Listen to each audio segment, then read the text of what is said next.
आदरणीय गरीबदास साहिब जी गांव छुडानी, जिला झज्जर, हरियाणा प्रांत में एक बहुत बड़े किसान जाट के घर उनका जन्म हुआ था। वैसे आदरणीय गरीबदास साहिब जी का मूल गांव करो है, जहां पर अपना पहले आश्रम था। अब भी आश्रम तो अब भी है, लेकिन कुछ उपद्रवियों ने झूठा प्रचार करके जनता और राजा को भ्रमित करके उसको अपने कब्जे में ले रखा सरकार ने। लेकिन परमात्मा की दया हुई, यहाँ फिर से वही प्रचार चल रहा है। तो गांव करौथा जो है गरीबदास साहिब जी का मूल गांव था और छुडानी उनके नानके थे। आदरणीय गरीबदास साहिब जी की माता जी का कोई भाई नहीं था, जिस कारण से गरीबदास साहिब जी के पूज्य पिताजी को वहां घर जमाई रूप में रखा गया था। तो वहां जाकर ही गरीबदास जी का जन्म हुआ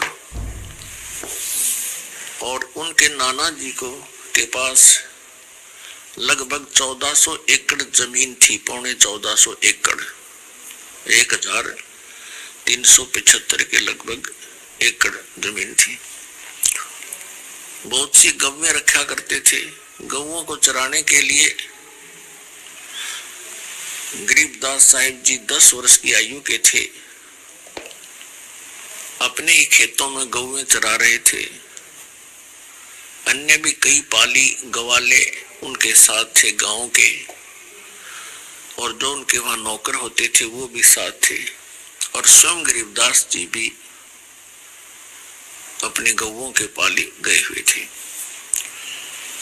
जैसा परमात्मा का विधान आपको बहुत बार वेदों में दिखाया है और बताया है कि वो परमात्मा अपने निज धाम सतलोक से चलकर आते हैं, अच्छी आत्माओं को मिलते हैं। उसी अपने गुणानुसार परमात्मा सन 1727 संवत 1784 और फाल्गुन मास की सुदी द्वादशी यानी चांदनी दवास को दिन के लगभग 10 बजे, जब वो गवाले अपनी गौवें चरा रहे थे, गरीबदास बालक भी उनके साथ थे और बच्चे खाना खा रहे थे, एक जंडी के पेड़ के नीचे बैठ गए। गौवें चर रही थी इधर उधर। तो वो परम पिता अपना वही उद्देश्य लेकर अपने तत्व ज्ञान को बताने के लिए अच्छी आत्माओं को मिलते हैं। तो वहां प्रकट हो गए, ऊपर से आकाश से आते उन्होंने देखा नहीं, थोड़ी सी दूरी पर पृथ्वी पर उतरे परमात्मा और ऐसे यात्री की तरह उस फुटपाथ पर चलते हुए आ रहे हैं। एक जिंदा महात्मा का रूप परमात्मा ने बना रखा था। अपने रूप को, जो वास्तविक रूप परमेश्वर कबीर जी का सतलोक में है, उसको छुपा रखा था, हल्के तेज पुंज का बना रखा था। जैसे एक साधु संत नजर आते थे। पालियों ने परमात्मा गए उसी उद्देश्य से थे, उनको राम राम बोला। सभी ग्वालों ने देखा बाबा जी आए हैं, आओ महाराज भोजन पाओ। परमेश्वर कबीर जी ने कहा कि बच्चों भोजन तो मैं पा के आया हूँ, भोजन करके आया हूँ अपने गांव से। बच्चों ने, पालियों ने पूछा, क्योंकि पाली जो गवाले थे बड़े भी थे, 50 वर्ष के, 40 वर्ष के, 30 वर्ष के, 20 वर्ष के। सबसे छोटे गरीबदास जी थे 10 वर्ष के। उन्होंने पूछा कि आपका गांव कौन सा है बाबा जी, आप तो साधु संत फकीर हो। तो परमात्मा ने कहा, भाई साधु संत फकीरों का भी गांव तो होता ही है, डेरा तो होता ही है। तो उन्होंने पूछा पालियों ने, आपका डेरा कहाँ है, आपका गांव कहाँ है, उसका नाम क्या है, कितनी दूर है यहाँ से। तब परमात्मा ने कहा था कि 16 शंख पर हमरा तकिया, हम गगन मंडल के जिंदा, हुक्म हिसाबी हम चल आए काटन काल का फंदा। हमारा जो गांव है यहाँ से 16 शंख कोस की दूरी पे है, सतलोक नाम है उसका। तो बच्चों ने कहा जी खाना खाकर आए हो, अच्छी बात है, लेकिन हम अतिथि को बगैर कुछ आतिथ्य किए, सत्कार किए जाने नहीं देते, हमें पाप लगता है। आप खाना नहीं खाओगे तो दूध तो पीना ही पड़ेगा। तब परमात्मा ने कहा भी ठीक है, दूध पिला दो, मैं कंवारी गाय का दूध पिया करता हूं। तो बच्चे दूसरे जो पाली थे बड़े बड़े सभी मिलकर कहने लगे कि महाराज आपकी दूध पीने की नीयत नहीं है, आप तो मजाक करते हो। कंवारी गाय कभी दूध देती है? परमात्मा ने कहा देती है भाई, यदि तुमने दूध पिलाना है तो पिला दो। गरीबदास जी 10 वर्ष के बालक थे, एक बछिया लाए पकड़कर, गले से रस्सी बांध रखी होती है, उससे पकड़कर लाए, देखो महाराज जी इसको बच्चा भी नहीं है और ये गर्भ भी नहीं धारण किया इसने अभी तक, ये कंवारी गाय है, ये कैसे दूध देगी? परमात्मा ने कहा कि दूध निकालने के लिए कोई स्वच्छ पात्र लाओ, एक मिट्टी का 2, 3, 4, 5 लीटर जिसमें पदार्थ आ जाए, दूध आ जाए, ऐसा पात्र था। वो 2 मांझ के रखा हुआ था उन्होंने, जैसे लस्सी लाते हैं या जल पीने के लिए पात्र रखते हैं। परमात्मा ने कहा कि इसके नीचे रखो, सतन के नीचे रखो। जो ही सतन के नीचे रखा, परमेश्वर कबीर जी ने जिंदा महात्मा के रूप में उस बछिया की कमर पे थपकी लगा दी। सतनों से सतन लंबे लंबे हो गए उस बछिया के, और दूध की धार निकल चली, पात्र भरते ही बंद हो गया। तब परमात्मा ने कहा कि ले बच्चों पी लो दूध। तो गरीबदास जी ने कहा जी आप पियो पहले। परमेश्वर कबीर जी ने कुछ दूध पान किया उससे, फिर अन्य पालियों से कहा कि ले बच्चों अब तुम पी लो। वो अन्य जो ग्वाले थे, पाली थे, गौओं के रखवाले थे, वो कहने लगे बाबा जी हम नहीं पीओ ये जंतर मंत्र का दूध, और तू बताना किस जाति का होगा तेरा जूठा, हम कभी भी ना पीवे। और तूने तक कंवारी गाय का दूध निकाला, ये तो पाप का दूध है, हम ना पीवे। वो उठकर चले गए, तितर बितर हो गए इधर उधर अपनी गौओं को चराने के लिए, दूर स्थान पर जाकर विराजमान हो गए। अकेले गरीबदास साहिब जी वहां बालक 10 वर्ष के रह गए। उन्होंने कहा लाओ महाराज मुझे दो, मैं पीऊंगा। आपका प्रसाद कब कब मिला है। पुण्यात्माओं ऐसे गुण जीव आत्मा में ये पूर्व के संस्कारों से ही आते हैं। जैसे आप जी हो, आप जी ने ज्ञान सुना किसी टीवी चैनल के माध्यम से या कोई पुस्तक के माध्यम से या किसी भाई बहन के चर्चा सुनी, आप तुरंत लग गए और यहाँ दीक्षा लेने आ गए, दीक्षा ले ली, अपना जीवन सफल बनाने लग गए। तो पिछले संस्कारों से ही इतना शीघ्र ये एक बात समझ में आता है। और जो कर्महीन होते हैं वो जल्दी से समझ नहीं पाते हैं, उनको कुछ अधिक प्रयत्न करना पड़ेगा, ज्यादा ज्ञान सुनना पड़ता है, वो भी सेट हो जाएंगे, ऐसी कोई बात नहीं। तो गरीबदास साहिब जी ने पिया, जितना पी सकते थे बाकी रख दिया। फिर परमात्मा ने उनको ज्ञान देना शुरू किया कि बेटा ये मनुष्य जीवन बार बार नहीं मिलता,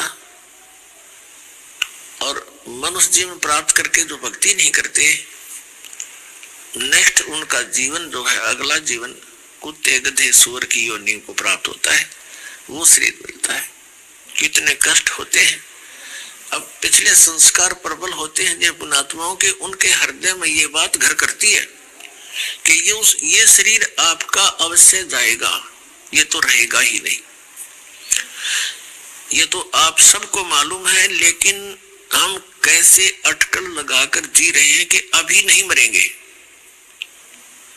क्योंकि अभी आयु मेरी 20 वर्ष की है, किसी की 40 वर्ष की है, किसी की 60 वर्ष की है, किसी की 80 वर्ष की है, किसी की 90 वर्ष की आयु है। वो भी इस अटकल से जी रहा है कि 100 वर्ष तो जी ही जाते हैं और हो सकता आगे भी बात बनी रहे। ये तो एक तुक्के वाली बात है, लेकिन 100 वर्ष के बाद भी तो शरीर जाएगा ही जाएगा। और आप जी क्या उद्देश्य लेकर रहे हो? कहते हैं बिन उपदेश अचंभ है, क्यों जीवित है प्राण, और भक्ति बिना काठोर है, ये नर नाही पाषाण। परमात्मा ने गरीबदास साहिब जी को बताया, बेटा ये मानव एक बुद्धिमान प्राणी है और ये जरा सा भी विवेक नहीं करता कि तुम बिन उपदेश अचंभ है, आश्चर्य है कि बिना दीक्षा लिए, बगैर उपदेश लिए, नाम लिए, और ये क्यों, किस आस पर जीवित है, किसको आधार मानकर जिंदा है, किस लिए जी रहे हैं? यदि ये अपनी संतान को अपना मानते हैं, यह भी भूल है इसकी, कल मृत्यु हो जाती है। तो आपका कहा था ये झूठा संसारा रे, इनमें कोई नहीं तुम्हारा रे।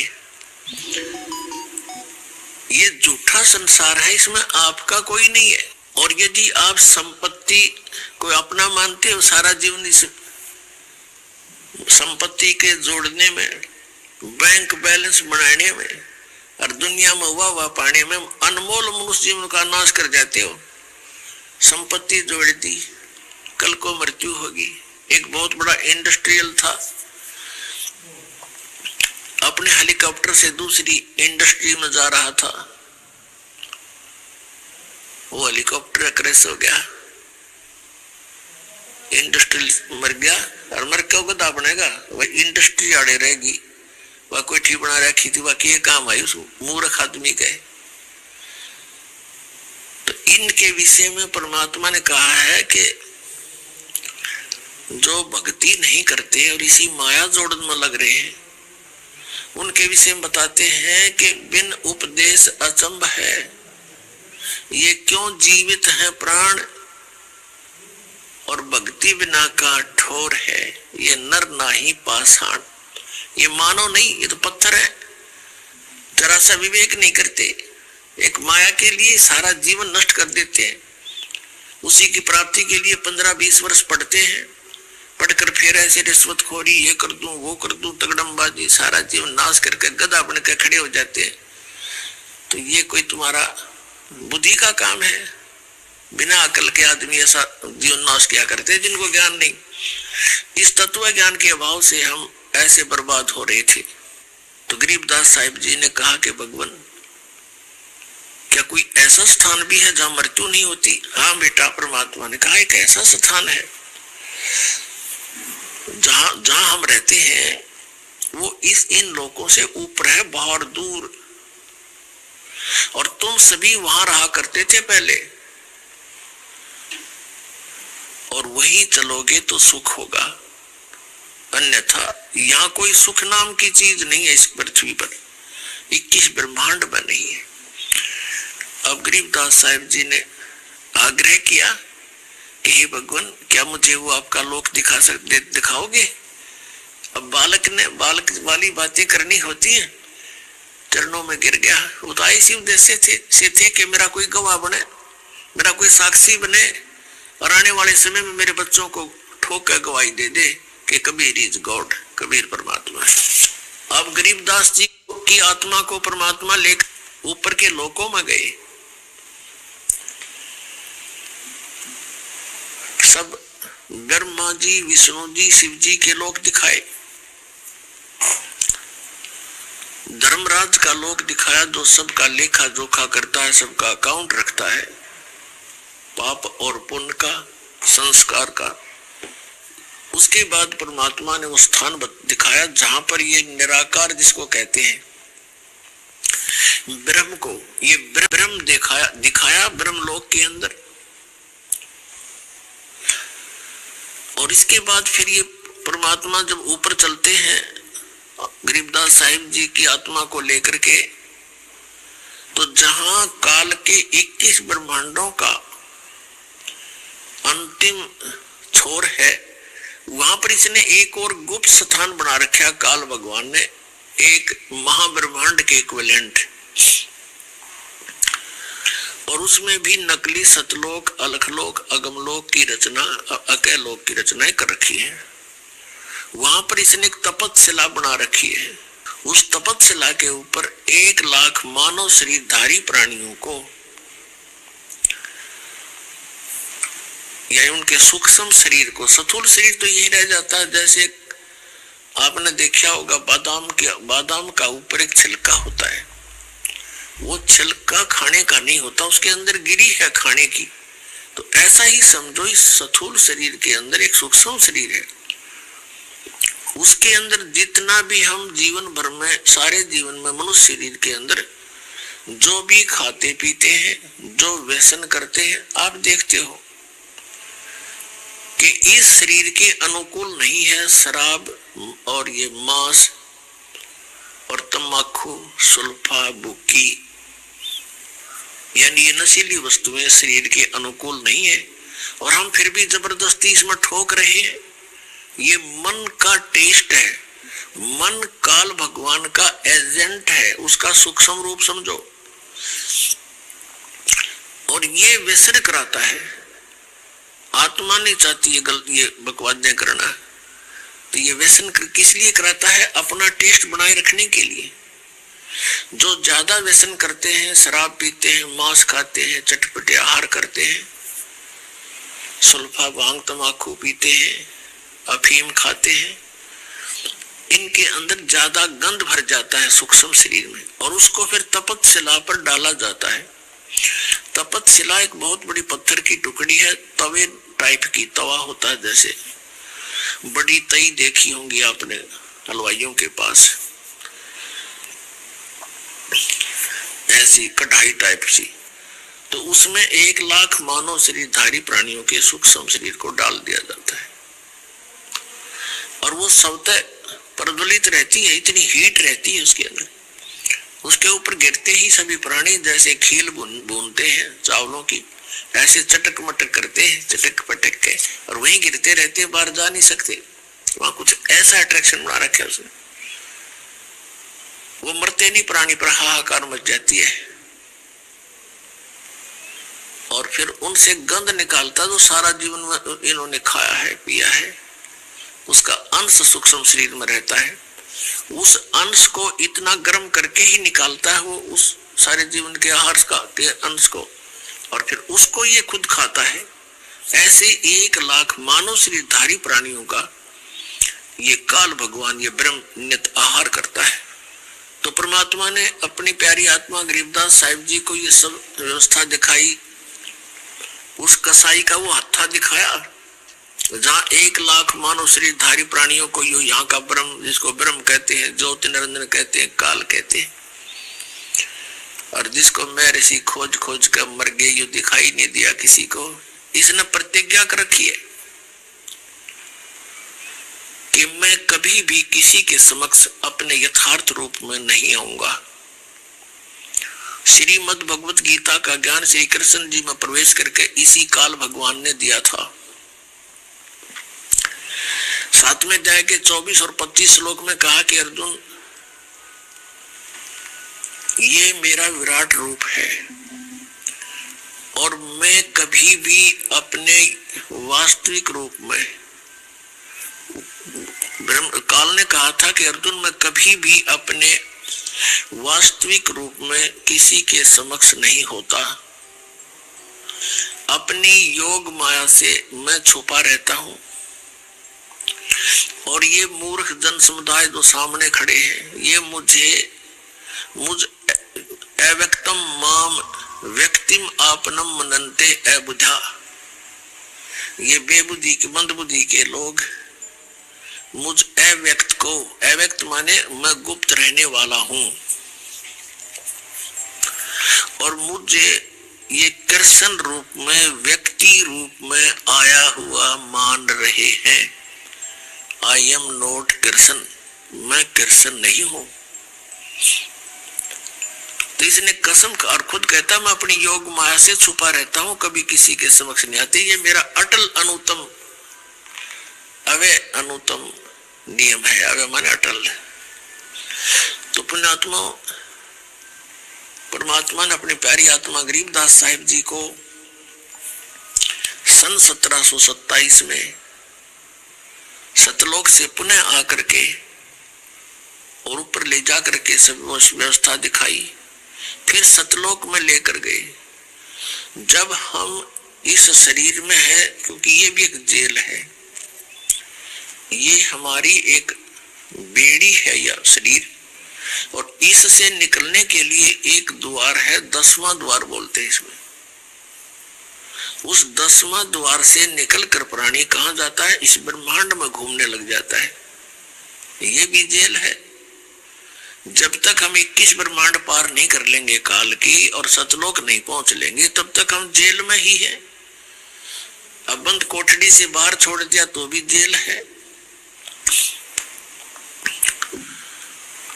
तो उसमें सतलोक पहुंचने के लिए हमने 12वां द्वार पार करके सतलोक में जाना पड़ेगा।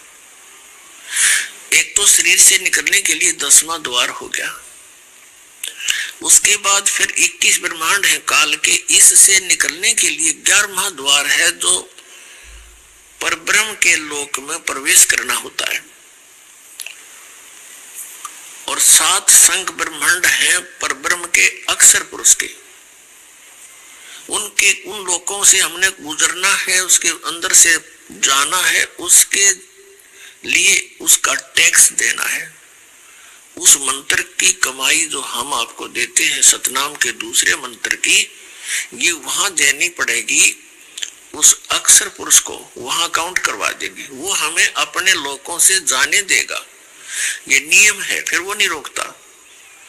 और फिर हम 12वां द्वार पर पार करके तब सतलोक में प्रवेश करेंगे। 12वां द्वार है 7 संघ ब्रह्मांड इस काल के पार करके, और सतलोक में प्रवेश करने का एक द्वार है, वो 12वां द्वार है, उसको पार करके हम सतलोक पहुंच जाएंगे।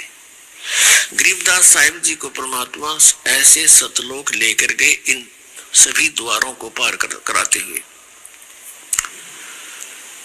अब सतलोक में जाके गरीबदास साहिब जी ने क्या देखा कि वहां पर ऐसी ही सृष्टि, ऐसा ही जीवन है, ऐसी ही सृष्टि, ऐसे ही मनुष्य है, लेकिन वहां पशु पक्षी नहीं है, उनकी आवश्यकता ही नहीं है। तो वहां दूधों के सरोवर भरे हैं, अमृत जल के सरोवर भरे हैं, वहां कोई भी पदार्थ कभी खराब नहीं होता, किसी वस्तु का अभाव नहीं होता। वहां शरीर एक तत्व से बनता है, उसमें वृद्ध अवस्था नहीं होती, रोग नहीं होता, बीपी हाई लो नहीं होता, कोई शुगर की टेंशन नहीं, कोई टेंशन नहीं, कोई शुगर बीमारी नहीं, किसी प्रकार की भी कोई बीमारी उसको रोग नहीं लगता। और ऐसा ही आपका वहां परिवार बनेगा, जैसा यहाँ जुड़ते जुड़ते जुड़ते पोता पोती जोता जोती होगी। आप कितना अच्छा लग रहा है आपको, लेकिन ये क्या खाक अच्छा लग रहा है, कल मृत्यु होगी, क्योंकि अच्छा तो लग रहा है, फिर इसका हमें यूज तक को नहीं, लाभ तो ना हुआ, कल मृत्यु होगी। वो अच्छा लग रहा था, हमारा रहा नहीं, और फिर गधा बन गया, वहां परिवार बन गया, कुत्ता बन गया, वहां परिवार बन गया, कुतिया बन गई, वहां 8 बच्चे जाम दिए, उनमें ममता इतनी जो अब हम पैदा कर करके इन ममता में जकड़े बैठे हैं। तो इस ज्ञान से इन बच्चों का भी इसकी सतीथि का पता लग जाएगा आपको कि ये बच्चे भगवान के हैं, और आपका इनका कुछ पिछला संस्कार है, उस संस्कार को पूरा करते ही ये चले जाएंगे, रोक के नहीं रुकेंगे। कोई 20 वर्ष में मर जाएगा, कोई 30 वर्ष में, कोई घना मांगता होगा तो 50-40 वर्ष और जी जाएगा, थारे सारे चूचक बात पूरे करवा लेगा। कहने का भाव ये है कि इस व्यवस्था को समझकर आप सतलोक की आशा बनाए। अभी तक जितने भी राधा स्वामी पंथ, जय गुरुदेव पंथ, धन धन सतगुरु पंथ, ठाकुर जी का पंथ और ये जनोद वाले पंथ, ये सारे सतलोक के तो गुण गावे। इनको कह का पता नहीं सतलोक सह के चीज वो खान की है पीन की। इन सतनाम नहीं समझ में आया आज तक। वही सतनाम, वही सार नाम, वही सार शब्द, वही सतलोक, वही सचखंड, वही सतपुरुष। इन्हें खा के देखा, सारा जीवन अपना नाश कर गए, करोड़ों जीवों को काल के मुंह में झोंकी गई। अज्ञानी बनकर परम धनी शिवदाल जैसे कह का पता नहीं था। बूढ़ी आत्माओं को परमात्मा की जरूरत है, इसने न कोई पीछे ला ये लग जाते हैं, क्योंकि आत्मा रह नहीं सकती भगवान बिना। जब से उस सुख को छोड़ कर आई है, इसके अंदर तरफ विशेष है। उसके लिए कोई पहाड़ों पर भेज देता, वहां चले जाते हैं। कोई गुफाओं में तपस्या करवाता, वहां भी कर लेते हैं।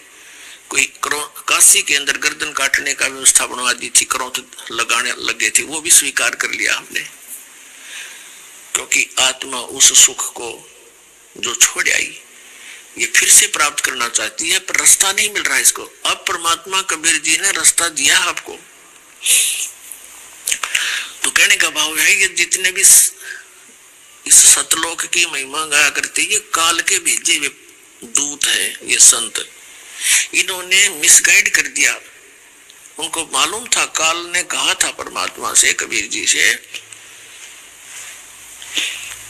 कि आप किस लिए आए हो। कबीर साहब जी अपने पुत्र जोगजीत के रूप में आए थे सतलोक से, और वो वहां खड़े हो गए जहां वो तपस्या पर जीव भून रहा था।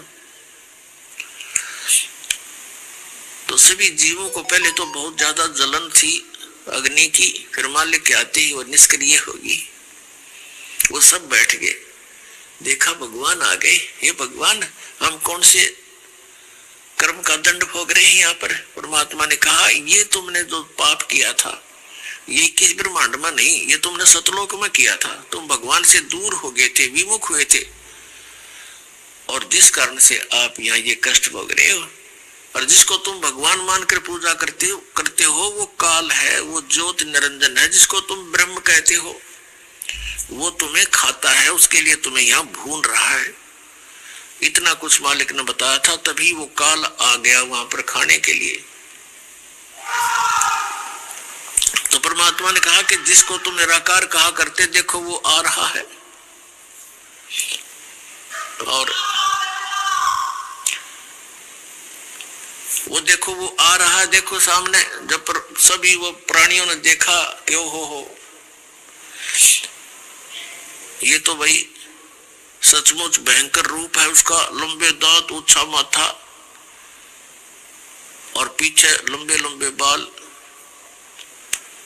तब परमात्मा ने कहा, ये हो तुम्हारा ब्रह्म, जिसका तुम ब्रह्म करके और पूजा किया करते थे।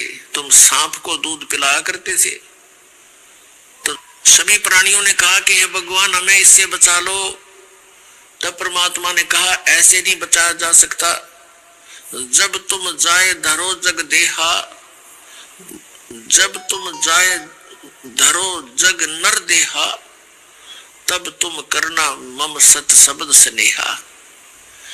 जब तुम्हें मानव शरीर प्राप्त हो नीचे के लोकों में, और वहां मेरा संत, मेरा दास इस सतनाम का गुणगान कर रहा हो, सच्चे नाम के विषय में जानकारी दे रहा हो, तत्व ज्ञान बता रहा हो, उससे सतनाम प्राप्त करना, और फिर मैं तुम्हें वापस ला सकता हूं। सारी सृष्टि रचना सुनाई। तब उन्होंने कहा था कि सभी ने कहा था, भगवान अब क्या मनुष्य जीवन प्राप्त हुआ तो हम भूलेंगे नहीं, हम खोजेंगे उस संत को, आपके दास को, और उपदेश लेकर कल्याण कराएंगे। तो पुण्यात्मा, उसी समय काल आया। उसने कहा कि जोगजीत तू यहाँ किस लिए आया। कोई पिताजी का संदेश लाया है, क्योंकि परमात्मा ने अपने आप को छुपा के वहां खड़ा कर रखा था अपने पुत्र के रूप में। और वो इस काल का भाई है जोगजीत। ये भी काल परमात्मा का पुत्र है, लेकिन ये बागी पुत्र है। तो परमेश्वर ने उसने कहा कि कोई संदेश है तो भाई बीपी है, किसी का लो है, किसी का हाथ कटा है, किसी को अंधा कर रखा है, ये कोई जीवन बना दिया। निकम्मे तेरे साथ आ भी गए थे, जुल्म किया करते हैं ये धूर्त व्यक्ति। और सुन ले पिताजी का आदेश, परम पिता का आदेश सुन ले, मैं नीचे के लोकों में जाऊंगा और तेरी पोल पाड़ के आऊंगा कि यू भगवान नहीं है, यू काल है, तुम ऐसे गलती से इसके साथ फंस गए हो, तुम्हारा निज स्थान सतलोक है, वहां पर इस विधि से सतनाम से और सार नाम से वापस जाया जाएगा। इस नाम का जाप करने से काल तुम्हारे निकट नहीं आएगा। मैं सारा ऐसा परमात्मा का वो मंत्र लेकर आया हूँ, उस गुप्त नाम को जाकर दूंगा सबको, तेरे सारे जाल का नाश कर देंगे। अब उसने काल ने सोचा भी ये तो बहुत बात बिगड़ी। कहने लगा जोगजीत नीचे तो जब जागा ना मैं तुझे जाने दूंगा, तुझे भी मार देता हूं। एकदम झपट्टा मारा परमात्मा को मारने के लिए, अपना छोटा भाई बड़ा भाई समझकर। तब आदरणीय धर्मदास साहिब जी को भी परमात्मा मिले थे, जैसे गरीबदास साहिब जी को मिले थे। धर्मदास साहिब जी को परमात्मा ने बताया था कि धर्मदास जब मैंने ऐसा कहा तो इस काल भगवान ने, इस ज्योति निरंजन ने, इक्कीस ब्रह्मांड के स्वामी ने मेरे को मारने के लिए उग्र रूप बना के मेरे ऊपर झपट्टा मारना चाहा। धर्मदास जी से परमात्मा कह रहे मैंने सतनाम का नाम सुमरण कर दिया समाज से, और उस सुमरण में इतना बल है धर्मदास, ये भूत प्रेत पितर और ये देवता राक्षस भैरव बैताल और ये काल तक निकट नहीं आ सकता। भैरव बैतालों का तो जिक्र की है, मैंने ऐसा सुमरण कर दिया, एक बार श्वास का लगा रहा, ऐसे गिर गया नीचे जाकर, दूर पड़ा धराम जैसी, और इतना विवश हो गया ये काल धर्मदास जैसे पक्षी की पांख कट जाती है और पड़ा पड़ा तड़पता है, उसका और कोई विकल्प नहीं, उड़ नहीं सकता वो। ऐसी सतीथि होगी इस नाम में, इतनी ताकत है। और फिर जब इसने देखा कि इसके पास जबरदस्त मंत्र है, ऐसे तेरी पार बसावेगी नहीं, तेरा बल नहीं चलेगा, तो उसने चापलूसी का सहारा लिया। किसने? इस काल ने। नीचे सरक सरक कर मेरे पैरों में आकर गिर गया, पैर पकड़ दिए और कहा जोगजीत तू मेरा बड़ा भाई, मैं तेरा छोटा भाई है, और बड़े अक्षमा किया करते हैं, मुझे बालक जानकर माफ कर दो, मैंने आपके साथ दुष्टाई की, मैं बख्श दो मुझे। तब पैर पकड़ लिए, रोने लग गया। तब परमात्मा ने कहा, धर्मदास जी से बता रहे कि मैंने कहा कि तू छोड़ दे, फिर माफ कर दिया तेरे को। तो उसने कहा, काल ने कहा कि जी मुझे कुछ असुविधा है, मेरे लोग हैं, पिताजी का आदेश लेकर आए हो, वही आपके पास पावर है, मुझे कुछ सुविधाएं और प्रदान कर दो। अपने पुत्र जोगजीत के रूप में खड़े हुए ने कि मांग के मांगता है भिखारी। तब ज्योति निरंजन ने कहा बद हो जाओ प्रभु, तब मांगो। परमात्मा ने जोगजीत रूप में खड़े कहा कि ठीक है मांग, मैं वचनबद्ध हो गया, मांग। छोड़ दिए, पैर हो गया खड़ा। इतना भी था यहाँ तो बस काम कहते हैं, काम सरा, और एकदम खड़ा हो गया, कहने लगा अजी 3 युगों में जीव कम ले जाना, और चौथा युग जब कलयुग आवे तब तो बहु जावे, ऐसा वचन हर मोय दीजे, तब तुम गवन ही कीजे। ऐसा वचन है भगवान मुझे दे दो, संसार में जाना। तो परमात्मा ने कहा ठीक है भाई। और दूसरा ये कहा कि ना ज्ञान देकर अपना बनाना, बाई फोर्स ना लेना, बलपूर्वक किसी को अपनी शरण में ना लेना।